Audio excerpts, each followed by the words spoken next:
Hello and welcome to the Be Formless, Flow-Driven CEO and VC podcast, where we are reshaping life, leadership, business and investing. And today I'm welcoming to the show Ryan Else. Welcome to the show, Ryan. Hey, thank you for having me, B. Thank you. Thank you. I forgot to say, where are you exactly right now? I'm on the west coast of the United States in Portland, Oregon. I'm Right. probably a 10-minute drive from Nike global headquarters. Yes, you did say that. Oh my God, how lucky are you to be right near Nike headquarters? I'm sure you get everyone runs around in Nike gear in Portland, Oregon. You're probably sick of it, people saying that. Yeah, Nike has the big global HQ here, and then Adidas has their North American HQ here also. So you can tell who works where because one person is head to toe Adidas and the other is head to toe Nike. So I try to wear a little bit of both so Yeah, people I love know that it. I don't work at either place. Yeah, that's very cool. Very cool. Well, I'm really looking forward to this conversation, and I'm going to set the scene. You've got quite the backdrop going on in your office there as well. Do you want to just move aside and just share yeah, so you've got quite a few different interesting things happening, Yeah, lots and going on here. you have quite the diverse career and background, if you like. So I'm gonna just switch it up because I just read to you how I was going to share your bio. I'm actually going to play with it though. Let's start with you've been a featured extra in a huge amount of movies, and I know this is about where today we're talking about venture capital and your journey and your company within that space. So let's start with that. You've been a featured extra in a number of movies. Most importantly, The Pursuit of Happiness. You were a stockbroker, and you played alongside Will Smith. Quite ironic that you're now in. I mean, there's a difference between stockbroking and the venture capital space, but quite interesting. You were a featured extra in EdTV, Godzilla, and a number of other movies. And you even have your IMDb, what would you call it, portfolio, if you like. So if you look up Ryan Else, you'll see him there. So there's that part of you. And then there's the other part of you where you are Ryan Else as the founder and investor at Roadster Capital. I'm going to come back to you about that name too. I wonder if it's got anything to do with the movie piece as well, or the Hollywood story stuff. And basically like I said, you're the founder and investor of Roadster Capital, and you started the first fund back in 2018, and that was for SPV, which is known as Special Purpose Vehicle. And I'm going to let you explain that to the listeners and the audience. Most recently, you've been raising a fund for the last 1.5 years in Psi Quantum, and you have a connection back to Australia. You were talking about Blackbird Ventures earlier, and again, I'll let you share that. And essentially, Roadster Capital works with founders to build companies with clarity, discipline, and long-term intent. Your approach to venture is grounded in something often overlooked, and that's timing and sequencing. And I think we all overlook that, to be honest. So rather than defaulting to speed, you focus on understanding when to move, when to observe, and when to apply pressure. And your philosophy, your work reflects a belief that strong outcomes are rarely forced. I concur. I was having this very conversation with someone on the pod last night. They were talking about hustle, and I'm like, absolutely not. It's not forced. You might disagree on the hustle piece. They're built through measured decisions, pattern recognition, and staying close to what's actually unfolding. And so at Roadster Capital, I think I mentioned this, you partner with founders navigating that early stage complexity, helping them cut through the crap, the noise, build conviction, and make decisions that compound over time rather than react in the moment.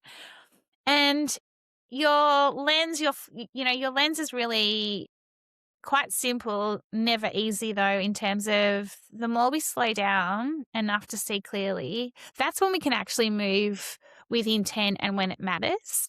I've talked about the movies. When you booked in for the pod, last but not least, and I asked you how are you reshaping, investing, life, leadership, and business? And you said it's helpful in life and business to keep an open mind, listen with intent, and walk before you run. I'm going to hand it over to you. Tell us a bit about your journey. Well, yeah, thank you for all of that. It's all true. It's all pretty darn accurate. Yeah, so Roadster Capital kind of came about as something I always wanted to do throughout my entire life and career, but life and career both are not linear, No. and there's not always a direct line of path to one thing or another. And so I ended up coming into venture later in my career. When I was in undergrad in college, I had a professor and an old friend of mine who was a classmate whose dad was a famous musician.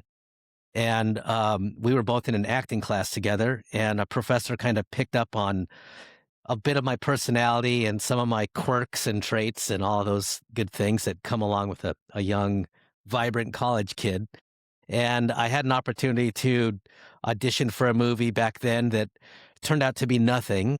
I didn't get the role, but the following year, the phone in my dorm room rang, and it was a guy I met the year prior, and he was casting for a movie in San Francisco called Ed TV. And I remember that so movie. then there was a guy that was an alumni from where I went to college and undergrad who a professor knew, my teacher knew.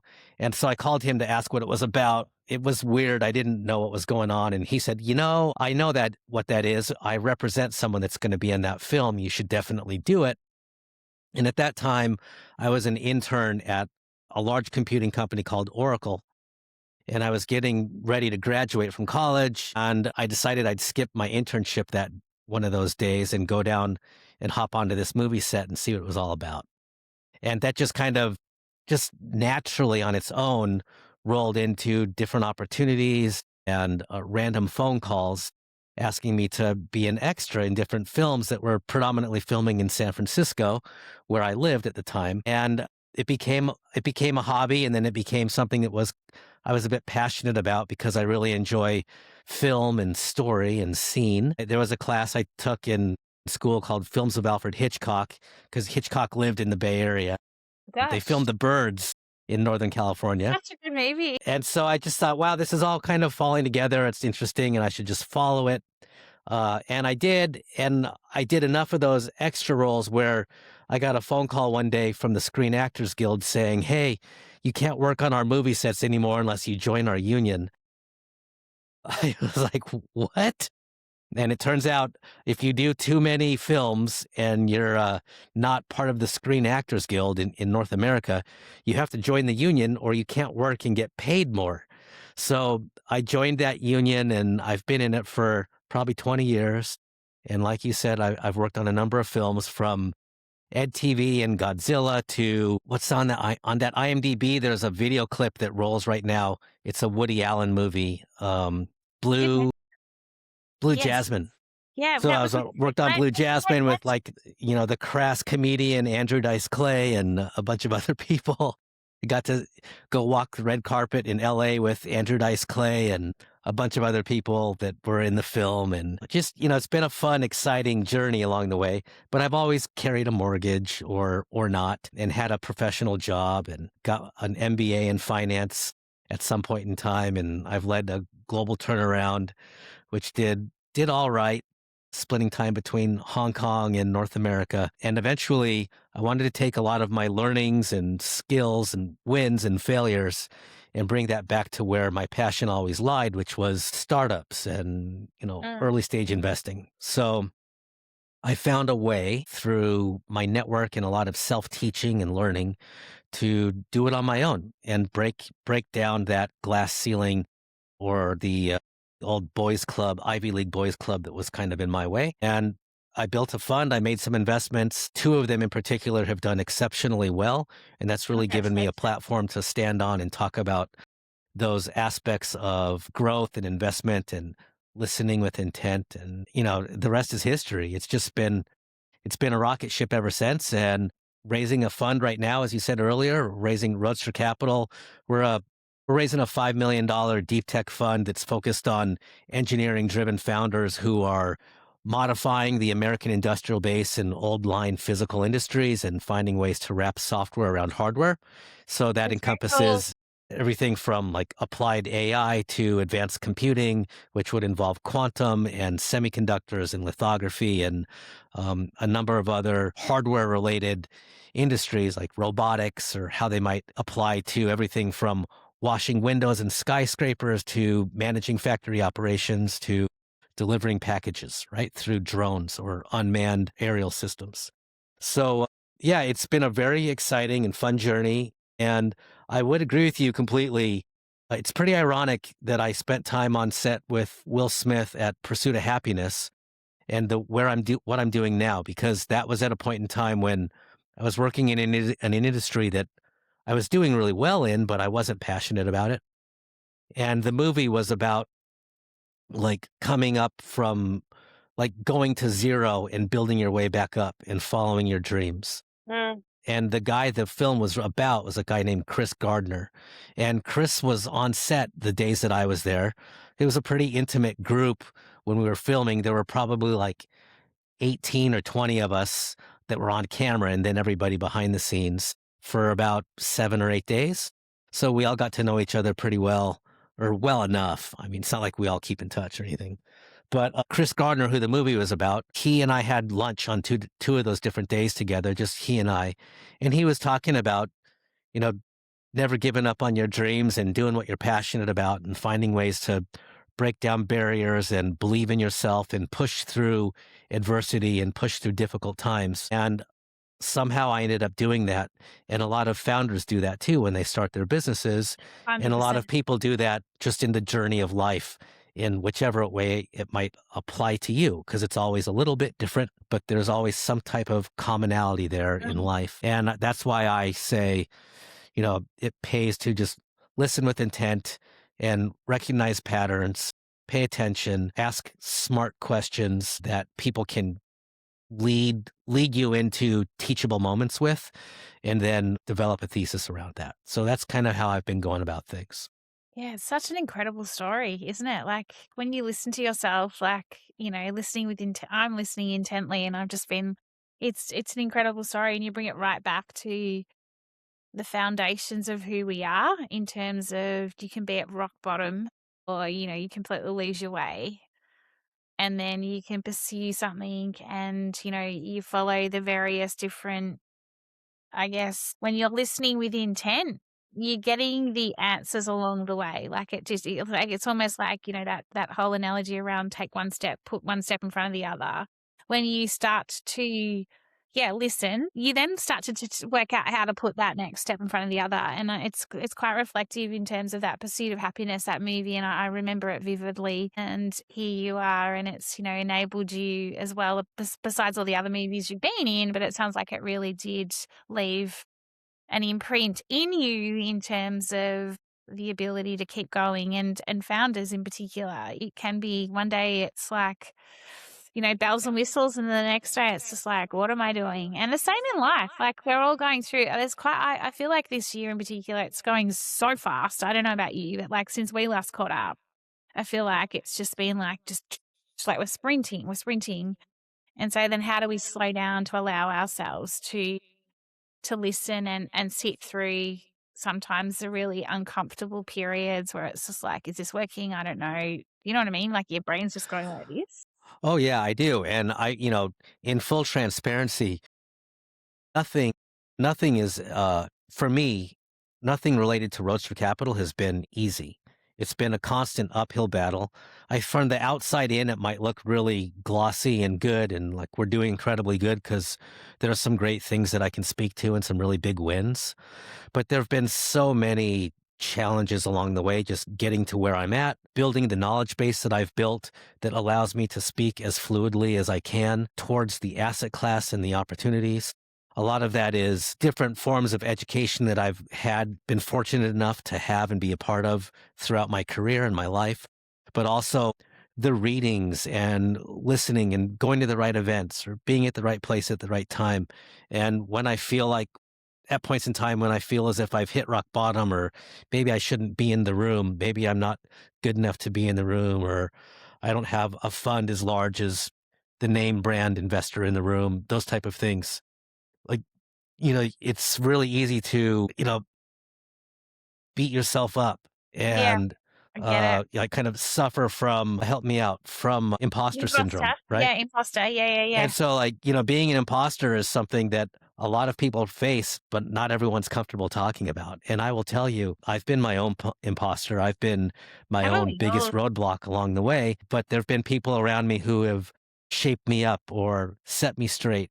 Or there have been instances where I just dig deep and reflect on things like a lunch, 15 years ago with a guy that had a movie made out of him. made about him, and just like digging into those learnings and experiences and kind of going back to the values that I was raised with. Yeah. And you've got It's the helped sign me behind persevere. you. You've got that sign behind you. What is it? Is it what, something Irish Avenue? What's the sign that says like? Yeah, it says Fighting Irish Avenue. I went to University of Notre Dame for my master's in business for graduate school, and the team mascot for the Notre Dame is the Fighting Irish. It's like a leprechaun. Which is like, yeah, which is always like, keep going, right? Keep going. Tell us a little bit about I speak to so many different founders and they talk about the talent. We talk a lot of, and even, from an investor perspective, you talk a lot about the challenges founders face. And yet you've talked around when you're raising a fund and from a Roadster Capital, you faced, a lot of different challenges. Tell us about those type of challenges because I haven't really unpacked that a lot with people that I've had on the show. Well, fund managers face a litany of challenges, but like for instance, an emerging fund manager is what I would be classified as. I mean, I'm not emerging in my career, but I would be emerging within the broader industry. Yeah. So institutional investors would look at our fund as an emerging fund, one that's it's got some traction and has something that they can mark against when they're looking at how they compare funds and whether or not they want to invest or not. So Fund One is typically always the most difficult vehicle for any fund manager to raise. And in most cases, when someone goes out to raise a fund, they don't achieve the goal that they set to raise the fund, and the fund doesn't have a first close. The fund never makes its first investment. So that's the first big challenge you have to get over. And I think the hurdle that I always faced with that was defining the archetype of who the LP being limited partner investor, who that ought to be in this fund, as well as understanding what the proper fund size would be for a first-time fund. And there's a lot of dynamics that go into that around management fees and how you operate the fund and how you get paid and all of that. But one thing that I was hung up on for a while, and I eventually made this switch, was I was hung up on fund size. And it turns out you don't need to have a huge fund one to have a successful fund after fund after fund. You just need to have fund one. So you don't need to do a $10 million or $20 million or $100 million fund one. In most cases, it's not realistic if you're jumping into a fund and you're not coming from the industry. So a person that works at a brand name venture fund, I guess you could say Andreessen Horowitz or any other big name fund, General Catalyst, let's say, someone that's been allocating capital there but never raised a dime for the fund could probably go out and raise a $50 million fund one or $100 million fund one because they were at the big name and they were associated with companies that did really well, or they found some of these deals and they did exceptionally good things and brought companies to where they were and are a big part of that success. In my case, it's not that way because I wasn't working at Andreessen Horowitz. My old roommate works there, but that doesn't help me, right? So I had to go out and, convince myself that I shouldn't be aiming for a $50 million fund. I should aim for a $5 million fund. And then I had to realize that the best investor in my fund isn't an institutional investor. It's a high net wealth individual, or it's a person that works at a large tech company that understands the direction of our fund thesis that we're going towards so that they can add value to the investments and help me analyze opportunities along the way. Like, because I can't know all things. I can see all things, but I certainly can't know them all. So leaning into your investor base to add value and give you insight and perspective is very important. And I've been fortunate enough to do that along the way. And I've been slowly building a base of LPs and investors in our fund that get that see the struggle, that are rooting for the underdog, that maybe see some of the wins or the unicorns that I've been a part of that are doing well. And I guess align with some of my perspective on just life in general, or looking at a market and approaching a founder and seeing what an opportunity is or sizing it. Or maybe they don't see any of that, but they just value the extent of my alumni network. Or maybe they value that we never went out of business, even when we should have. Like the fund stayed alive and we did a first close and we've raised capital since then, and we've deployed capital out of the fund, and we have a working fund that's doing well and companies that have good markups and are in very interesting spaces. And like our fund thesis is proving itself out in real time. Like Mm. as we speak, what I was talking about 5 years ago is playing out today. So I think to people that really watch and see the trajectory and the development of a fund over time that are institutional grade that can write really big checks, they might be excited by what they're seeing today in Fund 1. And then when we raise Fund 2, they're going to take a meeting and they very well might be one of the first to stand us up in Fund 2 because we proved ourselves out that I had the grit and the grind and the fortitude to put together like an institutional back office Yeah. that can run a fund that can grow its assets under management fund over fund. So Yeah. I it's think much like building a startup. It's just crazy well, town. I was going to ask you that because, like, I've spoken to a lot of. Well, I guess for me, yeah, it is like running a startup, isn't it? Really, like, do you ever? I guess there's a couple of questions going on. My brain's exploding right now with everything you're talking about. And by the way, thank you so much for the way you are explaining everything in such a simple way, so understandable, like for the audience and for the listeners. I'm learning a lot from this as well in even just listening to you, where you articulate things so clearly and it's, listening intently to you. It's great. So thank you for that also. I really appreciate it. Like you just mentioning then it's essentially like, running a startup and building a startup. Well, essentially it is. And so do you think that's why you understand the mindset of the founders and the entrepreneurs you're working with? Do you think that that is the reason because you've almost applied the way they start and scale, for example, you've had to do it in a similar way, but a completely different as well? Am I making sense in the question I'm asking here? Because quite often I look at someone like you and you can be easily judged because what would you know, like a founder or an entrepreneur might think, what would you know? You've never been a founder or you've never been an entrepreneur. When in actual fact you are, like you're a founder of Roadster Capital. You're just Yeah, I'm building. a founder of Roadster Capital. I mean, I was a co-founder of a company many years ago that did pretty well. We made consumer goods using nanotechnology, right? We made environmentally friendly cleaners and we sold them all across the world. Oh, hey, you got a cute dog. Is Like that I'm a so greyhound? no, he's a whippet. Is He's Rupert? Wow, listening to your voice. a He likes whippet. your voice. He's Yeah, so cute. thank you. Yeah, so just doing things like that are helpful, but having a founder's mindset, you don't have to have co-founded a company in the past like I had to understand a founder's mindset, but it certainly can help. And I think what I have, one of my clear advantages or differentiators is, I have a founder grit because I've been through it in the past. Yeah, It doesn't have to be a deep tech company of any type. Every company is equally difficult and challenging to run.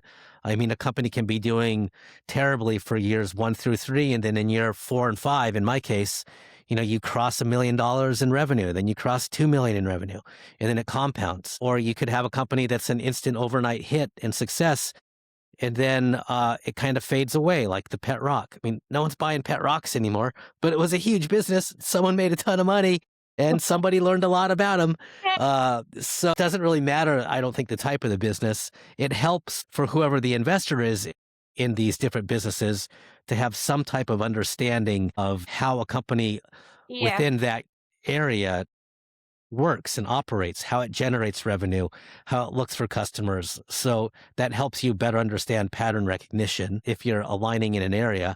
I'm not a generalist VC, so I'm not trying to invest in everything from software to consumer goods to, I don't know, bubble gum. But I mean, I am focused on deep tech opportunities in yeah, particular. And that allows me to stay a little more narrow-minded and focused on where I want to be and build a thesis and essentially build a portfolio of companies that can support one another and share customers with one another, build mm. their own network within each other so they can have their own network effects and help each other grow. I Well, think yeah, that's you the build. best way that's the best way I believe that a portfolio gets built. If you think about private equity investors that go out and buy existing companies, oftentimes they're buying companies across an industry that have value add to one another. So they can maybe bring all of them under the same roof and make something bigger with multiple different products, but all like aligning to a similar category. And then you make something larger by putting the pieces together. And in venture, it's similar, only you're starting with companies that don't have a product yet if you're investing as early as I do. Mm. What you're really doing is you're building a group of individuals around you, men and women, who have a vision and a drive to build something from the ground up. Many of them, most of them, have been at companies that have done incredibly well in the past, and they've been a part of scaling something. Some haven't, and others are really bright-minded and highly educated and have always like been in a silo, but they want to break free of it. Mm. And so you just have to say, who would I want to work for? More so than who would I want to work for me? Because at the end of the day, I mean, as a venture capitalist, from my perspective, you are working for two people. You're working for the founders, and you're also working for the investors that are invested in your company, Yeah. right? So you have to wear two different hats as the operator of a fund because you're addressing two very different Which is people the that are looking easiest for hat? very different outcomes. Which It's is the not easy, no. no. So it is a bit like you're like the Phantom of the Opera or like Jekyll and Hyde. You Yeah. got these different masks and hats that you have to wear when you're at the top of the totem pole, if you will. If you're a solo GP or you're a smaller fund, inevitably you're going to have to do a lot. So Mm. you have to adjust and make it work and figure out how to talk the talk and walk the walk and make it happen. It's a lot like being an extra in a movie, or it's a lot like being in a movie. You're casting, right? You're casting. You're casting for the role you're playing, and so you have that unique gift in that you've got you can use everything that you've done from the movie and commercial perspective. It really is. It's a casting piece because you talked about archetypes before earlier. You mentioned that you're archetyping. Did you say that? Yeah, you talked around the archetype of the fund. Is that what I think you mentioned that? Yeah, I think what I would have been alluding to just by using archetype, broadly speaking, there's an archetype of investor that you would look for to be Yeah. in your fund, depending on the fund size and depending on the area of focus that the fund has. You could probably have a good 3 to 5 different archetypes that you want to focus on. And then when you're looking at at founders, there are archetypes or characteristics that you want to see in founders. And not everybody wants to see the same characteristics, but No. whoever is the investor has their own playbook, if you will, of what works and what doesn't work. Mm. And I have a pretty good feeling of what has worked for me in the past and what I think will continue to work for me in the future. And I know very clearly what hasn't worked in the past. So as you start to meet people and hear their story, understand what they're trying to approach or learn more about what they're bringing you up to speed on, because hopefully they know a lot more about it than you do. Mm. You can start to put the pieces together. You can add 2 and 2 and you can realize if this could actually equal 4 Yeah. or could it go much bigger than that? And Yeah. that's where you have to, in some cases, be quick to say yes, and others know that it's okay to miss the boat. Mm. Let those opportunities slip out of your hands because sometimes what looks really great today might end up being tomorrow's train wreck. Yeah. And let's talk about that a little bit. Like there's a couple of things like compound. You mentioned the word compound as well. And compounding, like it can happen overnight. Generally it doesn't. It takes years. And I am learning that myself in terms of my own business. And you talk about building the thesis, I call it building like the foundations and methodology. And I think that a lot of businesses, don't necessarily build that part out first and foremost. And so it's a quick grab, if you like, or it's a quick compound. There's a new term for you. You might have heard this before, quick compound, but it doesn't, last the test of time, for example. And so where I was going with that was, I guess for me, the question is around what are you generally seeing in terms of in deep tech and the software hardware combination and what you're like, I'm going around not in circles here. I'm just trying to get to what I'm trying to say. So there's compound, there's deep tech. What's generally the lead time? And, in terms of specifically, you're working with, like what I call it traditional entrepreneurial, traditional hardware, and then you're wrapping around, new tech, deep tech hardware around it. What do you So see? that yeah, so I think Makes sense what I'm trying to get to. I guess what I think you're getting to is the life cycle of an investment in deep tech versus a life cycle of an investment in software. Right. And so what we see in deep tech in particular is that it's a much longer life cycle. Sometimes the life cycle for a company to go from its origins to having a really large outcome in deep tech might be longer than the life cycle of a fund. Venture funds typically have always traditionally had 10-year fund cycles.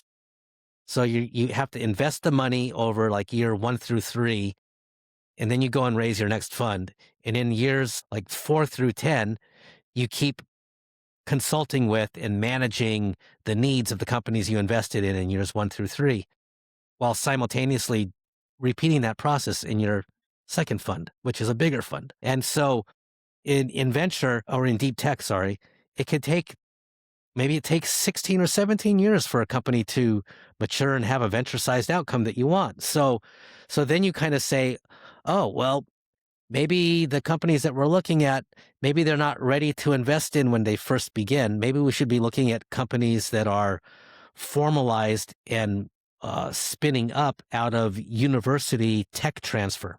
So maybe it was the idea of the company was being developed by a scientist in a laboratory at a university for 2 or 3 years. It was being funded with non-dilutive grants, either through the government or other programs that they were applying to, or through grants that the university had for this science and research. And then after that third year, they got some traction and they say, all right, we're going to spin out and start up our own company. That's a really good signal for me because that means the first 3 years of just figuring it out, they're done and they're paid for. Mm.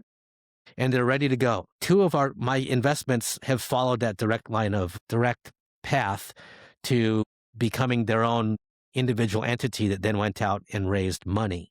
One of them was Quantum Computing. I mean, Jeremy O'Brien and his team, they're working on at a laboratory in the UK on quantum computing technologies and approaches that were very different from anything that was written in a PhD paper that's been presented to the scientific community, right? And they were using light rather than water or photons. And they're trying to find a way to speed up the processing speed of quantum by making it scalable, but also putting it on a semiconductor chip rather than in a chandelier that has to be at like 2 degrees Kelvin, which is low Earth orbit space temperature. Like you tap it and it shatters, right? Mm. So, that it was about 2016 that they became their own company. And I met them in 2018, invested in 2019. It's now 2026. And they're an overnight success. They're not an overnight success. It took more than a decade to get to where we're at Yeah, today. it's I mean, fascinating, isn't it? right? I love hearing these stories because it just reminds you that, back to slowing down enough to see clearly and so that you're constantly moving with intent when it matters. And, this comes back to also the force piece as well. The more you force things, it doesn't always necessarily allow you to, you can't control every outcome, and compounding takes time, if you like. And I think that's the patience and persistence and the grit that you were talking about earlier as well. I think you need that. I think that's kind of a huge part of being able to stay the course. It's a huge part of it. And in venture, a huge part of it is being comfortable with the risk, knowing that you'll take enough risks to where one, if not two, of your portfolio risk will return the entire fund, right? So that's why you have to build and make multiple investments, but you do have to be strategic on how you do that and how you take the risk. And for me, that comes from pattern matching and understanding where it's worked and where it hasn't worked. And for me, I like things that are completely opposite of what's thought to be correct. So And that's that's where it. like Psyquantum went, right? I mean, they were the complete opposite of anything anybody thought was possible. They were a completely different approach. And I talked to enough people at different places that I met along the way to formalize my own outcome and, deal case, if you will. I built a deal memo around it. And I got to a yes. It took me a while, but it's proven to be right. I mean, this group of people were just crazy enough to make the impossible possible. And I now they're doing things that we never thought were possible before. I think you have to be crazy enough to make the impossible possible. And I think that, back to what you just said then in terms of, what was it? What did you just say? I've just lost my chain of thought. You said something that was really poignant then. I hate that. Don't you hate it when you lose your chain of thought and it's just sitting at the tip of my tongue and it's going to come back to me? It'll come back to you in like an hour and a half or 2 hours when we're done. It's going to That's come back. fine. It's It's going to come called, back. You go. What's it called? well, my mother always called it CRS, which was can't remember shit. No, it was really important. It was so important. Anyway, we'll come back to me. It'll come back to me when we're wrapping up. But, and on that note, there is a couple of, do have a couple of final questions for you. How do you stay so optimistic? How do you stay so up? How do you stay so, just you seem very, well, you seem very like connected with yourself as well. Like, how do you keep it all together? I mean, I know you've got a family, you're juggling lots, and it's not easy what you're doing. Some of it's a front, some of it's good hair, some of it's just luck. Like I try to take things lightly when I can. It's not as great as it seems. I mean, when you first reached out to me, what really resonated with me and kind of led to my one-liner about like listening, just listening with intent, was I used to have a really strong yoga practice, and I practice a lot of yoga. And I practiced Ashtanga yoga for a very long time when I lived in San Francisco and after. And it was great because you learned the fundamentals of breathing and stretching and self-reflection and thought and meditation, and you develop your own practice and you lead your own stretches, if you will. Like you're not dependent on a class or a teacher to take you through your daily meditation or your daily yoga routine. You learn and you flow through this process of stretching. And so there's a part of it is memory retention, and another part of it is learning to embrace silence and stretch through difficult times, stretch through difficult poses and holds that are hard to hold on to, and get through them, hold them for a longer period of time over and over. Like the more you do it, Sorry. the better you get at it, right? Like lifting weights, you get a max, you lift and lift, and then all of a sudden you move up to the next tier. It's just like in life, it's the same way. I mean, in everything, it's the same way. You do it with repetition, you get better and better, and then you take on a bigger and a better next bigger challenge. Yeah, Like, so so you true. set goals for yourself that aren't, you don't set goals that are unachievable. You set goals that are achievable, but are just out of reach. So you can really train your mind to go further. Like, Yeah. I like to support and invest in people that have worked in the military. So there's a company I invested in a while back that's led by a group of former naval special forces people, right? And these guys were like Navy SEALs and operators in the Navy. I mean, they're some of the most resilient people in the world, and they go through really big challenges to achieve Yeah. that status in the military. I'm not saying that yoga is the same, but what I'm saying is that frame of mind is similar. Like the frame of mind of setting goals that are just out of your reach allows you to go the extra mile. And once you go the extra mile, you realize that your mind and your body are capable of more than Yeah. even you So thought was true. possible. And it doesn't have to be an extreme capability that you achieve. It just has to be something that's just big enough that was just a little bit out of reach. And once you get that and you get that carrot in your hand, then you know that I can go for more. And the more comfortable you get with going for more and just adding a little extra weight or an extra higher challenge, the more likely you are to achieve that objective and Yeah, get through it. and I like the way you talk about adding that little extra more. I did a hot strength cardio class yesterday, and I took it a little bit too far. But I ended up last night with a really sore muscle, like bicep, because I had actually I went an extra kilo. So I think it's a good reminder also, and I use that analogy because it's a practical analogy in terms of don't get too far ahead of yourself. It's like that walk before you run that you It mentioned as is. well in your response, because I got a little bit ahead of myself yesterday in terms of I was like, I'm going to just smash this out like I'm going to be able to easily do this. Next thing I know, I'm like, and by the The, way, it was only 5 kilos. So for you're probably yeah, laughing it was at me. only 5, but I mean, for some people, like 5 is nearly impossible. I And dropped back to what I 3. have to say is, like, the other thing that's helpful is you don't have to hit that plateau today. No. If you keep going after it and getting to the same spot time and time again for 30 days, even 60 days, by the time you get to that 60th day and you've run the same 5 kilos for 60 days in a row, now you're ready for 7. You Yeah, just absolutely. So then when you go like on day 61, you just say to yourself, I'm going to go an extra 2 today. And guess what? You do it. And then you do it again and again and again. And you do that for 60 days. And then all of a sudden you tack another 1 onto it. And that's how you build stamina. That's how you build confidence. That's how you grind through those difficult moments. And some days are easier than others, but you get it and you learn the pattern, you understand the rhythm, you understand the breathing that's necessary for you, specifically to you, to get through it, and you adjust to what works for you. And you have to do it that way. You can't do what everybody on social media is telling you they're doing, It's such a good call because out. half of it's crap, half of it's It's total such BS, crap. I know. fabricated. You It's just so got to funny. focus on you.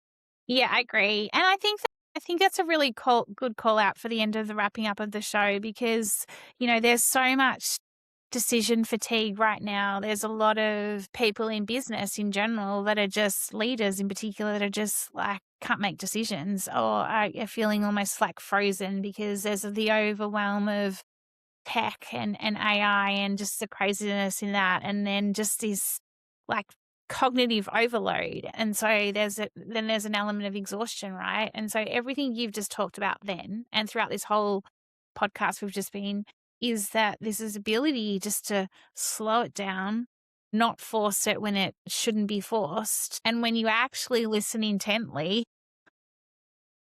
the answers are there. They come to you. And so I think for me, it's also, like it's coming back to being, centered in yourself to then be able to make the next decision and the next step and take the next step forward. And I think it's critical.